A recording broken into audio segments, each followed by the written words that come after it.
Hello friends, welcome to skill shift. இன்றைக்கி நம்ம சேனலில் என்ன பார்க்க போகிறோம் பார்த்தீங்கன்னா, 4 பின் டிலே பற்றி பார்க்க போகிறோம்.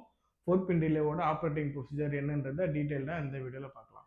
4 பின் டிலேன்னும் போது இதுதான் அந்த 4 பின்னு 85, 86, 87, 30 இதுதான் இந்த 4 பின். ரிலே பார்த்தீங்கன்னா ஒரு எலக்ட்ரோ மேக்னெட்டிக் ஸ்விட்ச். ஓகேவா?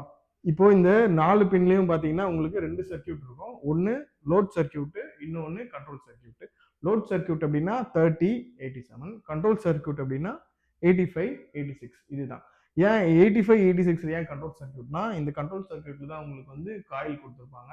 அந்த காயில் எனர்ஜைஸ் ஆகி தான் உங்களுக்கு எலக்ட்ரோ மேக்னெட்டாக மாறி அந்த சுவிட்சை பிடிச்சி இழுத்து இந்த ரிலே ஆப்ரேட் ஆகிறதுனால இது பேர் வந்து கண்ட்ரோல் சர்க்கியூட். இதுக்கு ஏன் லோட் சர்க்கியூட்னு பேருனா, இது வந்து 87லேருந்து டைரெக்டாக உங்களுக்கு லோடுக்கு போகிறதுனால இது லோட் சர்க்கியூட். ஸோ இது இப்போ எப்படி ஆப்ரேட் ஆகுது அப்படின்னு பார்த்தீங்கன்னா, 85க்கு பாசிட்டிவ் சப்ளை, எங்கள் ஃபியூஸ்லேருந்து 85க்கு பாசிட்டிவ் சப்ளை வரும். 86க்கு வந்து கிரவுண்ட் சப்ளை கிடைக்கும். கிரவுண்ட் சப்ளை வந்து ஈஸியாக கிரவுண்ட் பண்ணும். அப்படி இல்லைன்னா நார்மலாக வந்து உங்களுக்கு வந்து ஒயர் மூலிமா கிரவுண்ட் பண்ணியிருப்பாங்க. ஸோ 85க்கு பாசிட்டிவ், 86க்கு நெகட்டிவ் கிடைக்கும் போது இந்த ரிலே ஒரு காயில் வந்து எனர்ஜைஸ் ஆகும். எனர்ஜைஸ் ஆகும்போது அதுக்கு ஆப்போசிட்டில் இருக்கிற 30 பின் இருக்கு இல்லையா, அந்த 30 பின்ல வந்து பாசிட்டிவ் சப்ளை வந்து எப்பவுமே இருந்துகிட்டே இருக்கும். ஸோ அந்த 30 பின்னை பிடிச்சி இழுக்கும். இழுத்த உடனே இந்த 87 கூட வந்து இது ஜாயிண்ட் ஆகிடும். ஜாயிண்ட் ஆயிடுச்சு அப்படின்னா இந்த 87லேருந்து லோடு போயிட்டு, இப்போ இங்கே லோடு வந்து ஒரு பல்ப் ஒன்று வரைஞ்சிருக்கேன். ஸோ 87 மூலயமா பாசிட்டிவ் சப்ளை வந்து லோடுக்கு போயிடும். அந்த பல்புக்கு வந்து ஆல்ரெடி உங்களுக்கு நெகட்டிவ் சப்ளை இருக்கும். ஸோ அந்த பல்ப் எரியும்.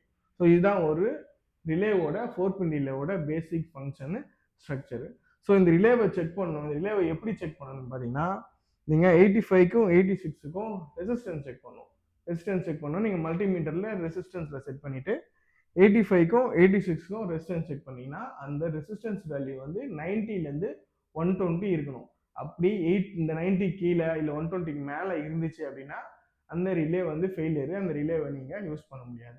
இந்த மாதிரி ஆட்டோமொபைல் கண்டென்ட்டை ரெகுலராக பார்க்கறதுக்கு என்னோட ஸ்கில் ஷிஃப்ட் சேனலை வந்து சப்ஸ்கிரைப் பண்ணிக்கோங்க. ஸோ அடுத்த வீடியோவில் இன்னொரு ஆட்டோமொபைல் கண்டென்ட்டோட உங்களை மீட் பண்ணுறேன். பை.